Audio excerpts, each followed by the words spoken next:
Hey guys, so I wanted to come in real quick with these new details about the new Dragon Ball movie coming out. Its story details, when it takes place, when it's going to be released. So thanks a lot to Herms98 on Twitter for the translation here. From Toriyama himself, it is now confirmed to be a Dragon Ball Super movie. It's not a prequel, it's not a Dragon Ball or Dragon Ball Z movie. It is now a Dragon Ball Super movie, and it is now confirmed that it takes place right after the Tournament of Power, as Toriyama says. It will be an episode after catching our breath from the climax of the Tournament of Power, and he says that it takes place an episode after catching our breath, so that tells me that it's a certain amount of time after the Tournament of Power, where Goku and the team have time to rest from, the fate of the universe being held in their hands and everything like that. So we don't know exactly how long after yet, but with the content within the movie, Toriyama reveals that there will be more information about Frieza and the Saiyans. Now, I'm wondering if this is going to be just more lore building around their history or their biology. I feel like it's probably going to bring up S cells and Yamoshi in some regard. And as far as Frieza goes, it might go into like his race or maybe his backstory a little bit, maybe with his father and stuff like that. But who knows for now, that's kind of all he says about that.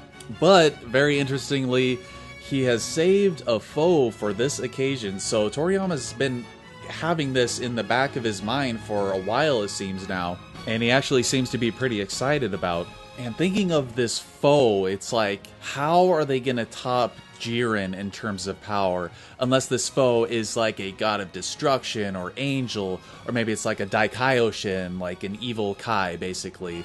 Even though we kind of already got that with Zamasu, Zami-chan as I like to call him. And then if this foe bumps up that strength level again, even above Jiren, what is going to happen? Is Goku going to go back into Ultra Instinct? Will Goku be able to just do Ultra Instinct at will?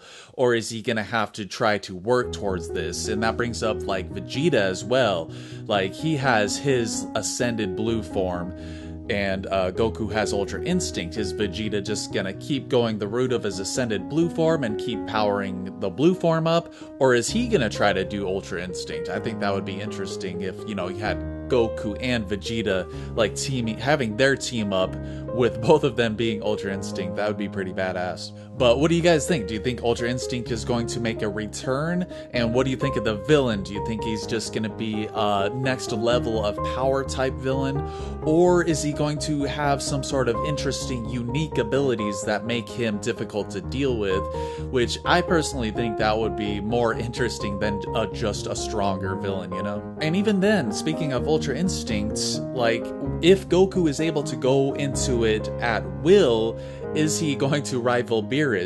Or are they just going to keep saying that Beerus is just still stronger? So I'm just hoping they do something interesting and something a little bit different with this villain. I mean, already Toriyama seems excited about him, so already there's got to be some sort of interesting aspect to make him excited about a villain other than just him being strong, So speaking of villains, I mean, it's going to go into more lore with Frieza. So what is Frieza doing? Is he just hanging out on Earth with the guys?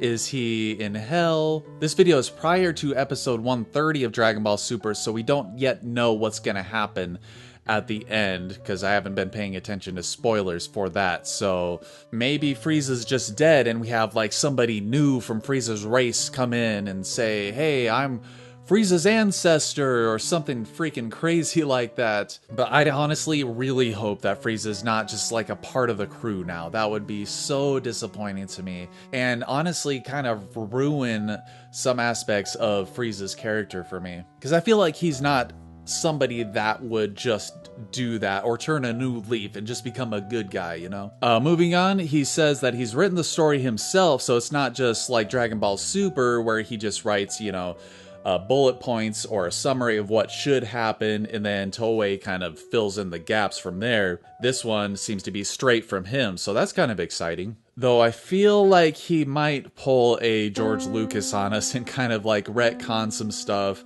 and bring up a lot of stuff that's just unnecessary to the lore of Dragon Ball in general, you know what I mean? So, what do you think about this so far? Are you excited for the lore that's going to be built up around Frieza and the Saiyans, or no? Let me know in the comments. But it's kind of interesting that he actually admits that he hasn't properly depicted these things until now. I think that's kind of debatable because, you know, do we need more lore and stuff like that for the Saiyans and Frieza? I'm not so sure about that, and there's so many other things in the series that could have used more fleshing out as the series progressed, but I don't know, what do you think about that? But he seems to be excited about it, you know, saying that it's shaping up to be a really enjoyable story, so I'm pretty pumped for it. And I agree with what he says here, that he's not working on a serial, so he has plenty of time to think about the story and everything like that, so hopefully there will be less, like, contradiction, plot hole, retcon kind of stuff. But I'm gonna personally expect retcons to be in this series now that he's fleshing out Frieza and the Saiyans, but maybe there won't be, who knows. Now, one very interesting thing that he says here is that the animated version on TV will be ending for the time being. So that tells me that it's leaving it open for the series to return after the movie, like maybe they will have an arc after the movie. So maybe this is like Toriyama wants time to, and Toei want time to flesh out a story and have more time and budget and stuff like that to work on this movie to, you know, bring it up a level in terms of overall quality, which is fantastic because let's face it, Dragon Ball Super, the series, has been plagued with like scheduling issues mostly, so now they'll have plenty of time to focus more on the animation quality and just a really good movie in general. And speaking of the animation and now going into the character designs, we have a character design for Goku here with his power pole. Now, I can see a lot of people not liking this. I personally think it's an interesting design choice. I mean, Goku looks a little bit younger here, but him having the power pole makes me think that he's going to use the power pole. If he doesn't, I'm going to be disappointed. But I think it's a little bit more simplified of a design, so I'm thinking that it's going to leave them open to having better animation and more fluid animation so that they don't have to focus more on like the details in their muscles and stuff like that. So I'm looking forward to some fluid animation here. And he also mentions the manga too. So the manga is going to go in a different direction from the TV show and the movie.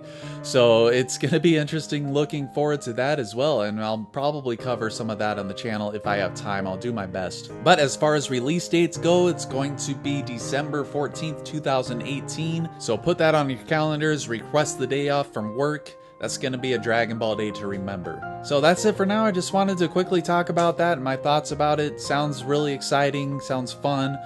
Hopefully there won't be so many retcons and stuff, contradictions and stuff like that, since Toriyama is saying that has a lot of time to think about it and stuff like that. So what do you guys think? Put your thoughts in the comments. As always, thanks for watching and take it easy.